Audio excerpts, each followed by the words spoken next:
installation na tayo ng roof mga kamusta na. So ito na nga po siya. Pinabakbak yung mga yan, tiles. Tapos ang nangyari, pinapasukan pa rin ng tubig sa loob. Tapos ganun din dito. Kasi kung napapansin, slab po yan. Pero ang tiles niya, crazy cut. So alam niyo naman na ang crazy cut ay hindi siya consistent na magkakadikit ang tiles. Ang design niya ay dire-diretso lang ho talaga siya. So meron tayong yung 3D na ito kung napanood niyo yung mga first na video natin. So syempre, yun na ho yung mga sinunod natin. Ganun na rin ho yung nasa taas. Kung i-compare mo sa roof deck ay napakabigat na maintenance. Kung i-compare mo sa roof lang. Fascia board, gumamit tayo ng 2x8 yan. Tapos inalalayan natin ng deform bars na 10mm para hindi aalog-alog yung ating fascia board kapag malakas yung hangin o kaya naman bumabagyo, no? So ang kagandahan nito dun sa may 8 ribs natin na to, meron siyang groove. Kaya naman niya kahit napakapakan mo yan, hindi basta-basta maglulundo kasi 0.5 na ko yung ginamit natin dito.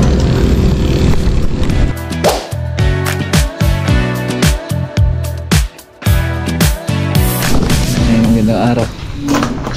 Pupunta tayo ngayon sa Lamot project natin kasi mag-i-install na ho kami ng mga roof, mga kamusta. So tara, tingnan natin. Let's go!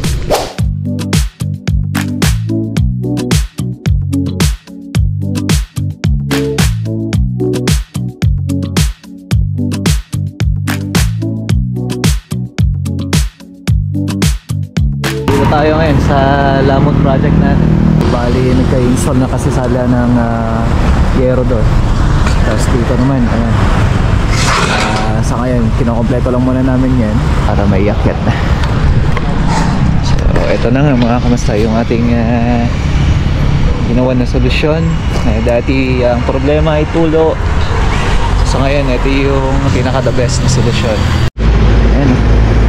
So, yakyat na natin. Kagandahan niya, merong nilagay na alambre doon para hindi sasayad.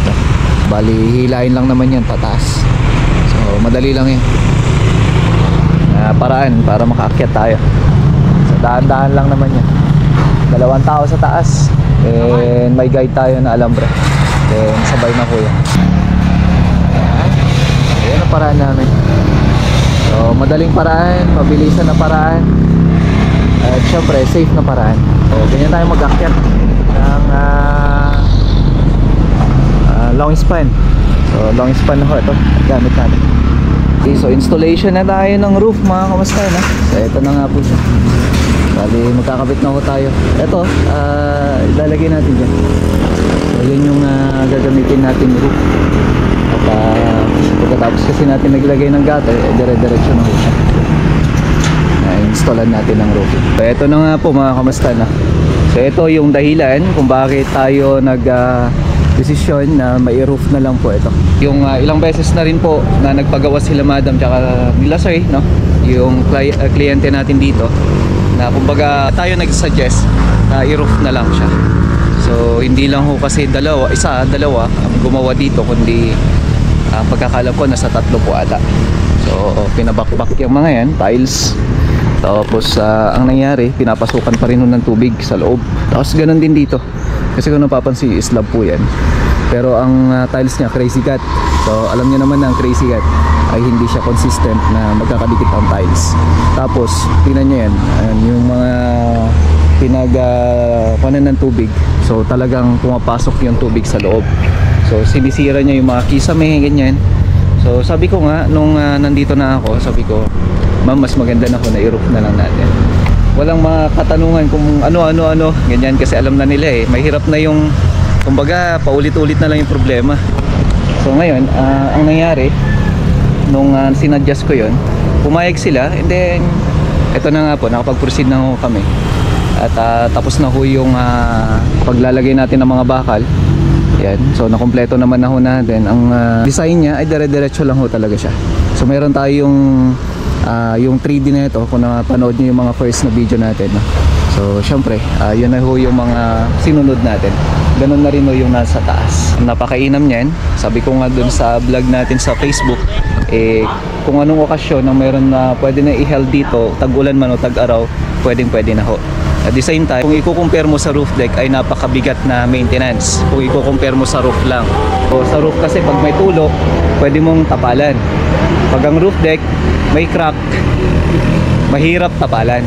Kahit paulit-ulit ho yan. So kahit anong uri ng mga waterproofing, minsan talagang kalimitan nagiging problema natin. Kaya nga sabi ko, I suggest na ganito na lang gagawin natin. So okay naman, approve kay La Madam, okay kay Lasoy, installation na tayo. Okay, so kung napansin nyo dito yung ating mga fascia board, gumamit tayo ng 2x8 yan. Tapos inalalayan natin ng deform bars na 10mm para hindi aalog-alog yung ating fascia board kapag malakas yung hangin o kaya naman bumabagyo, no? So yan kasi malalagyan din ng spandrel.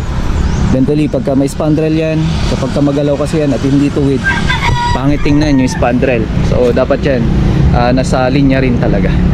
So syempre yun yung mga paraan natin ng paggagawa.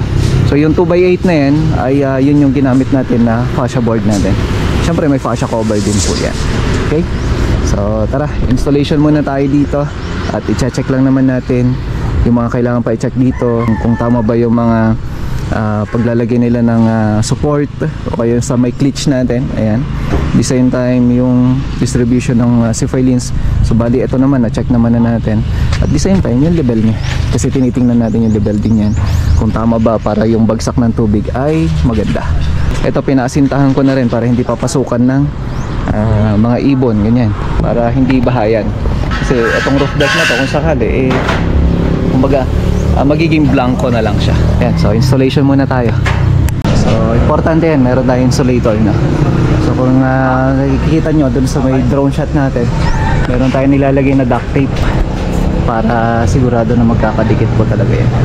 Lagyan natin alambre para kumbaga yung latag niya hindi siya maglulundo. Mas maganda pa ho pag meron tong screen, metal screen, no? So mas mainam na naman yan. So ang kagandahan nito dun sa may 8 ribs natin na to, meron siyang groove. Yan siya. So hindi na natin siya ino-overlap dito. Kumbaga dito na natin siya pinapasok kasi may kasama na yung groove. So doon natin itatabi yung idadagdag muna ating roof, no? So yun po yung kagandahan niya.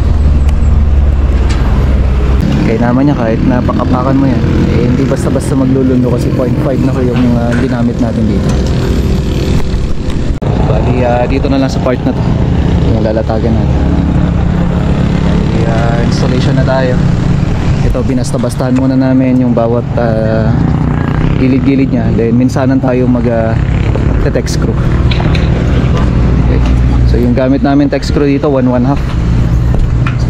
Yung ribs niya kasi nito mataas din, halos nasa uno, kaya dapat yan 1/2 para lumubog yung ating tech screw.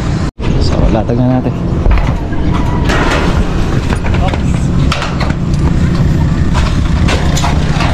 Ayan, napakabilis, kagandaan, napakadali lang siyang i-install.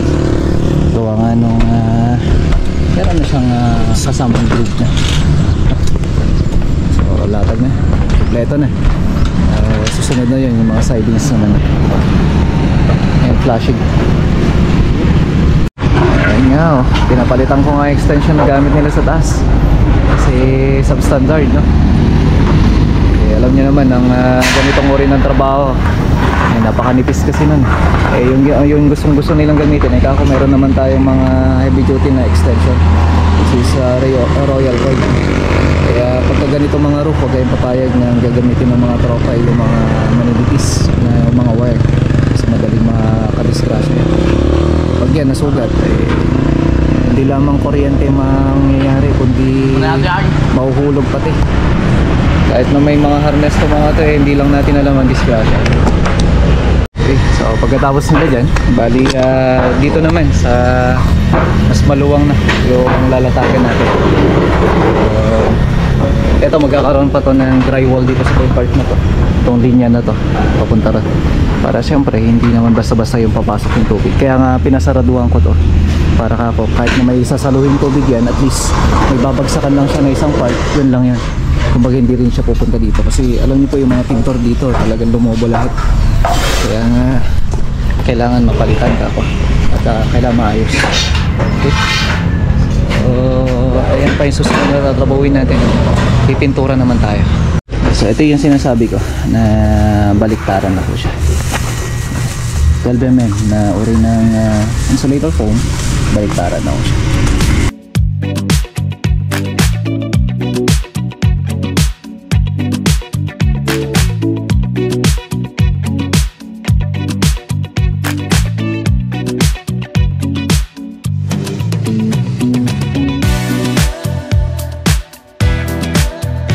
Punta na rin tayo. Muna naman din. Bigyan na lang natin ang panangalihan tong tropa. Kasi nakaset naman na. Installation lang naman. Bigyan na lang tayo ng pangulam ng tropa. Niya kahit yung kasi daan.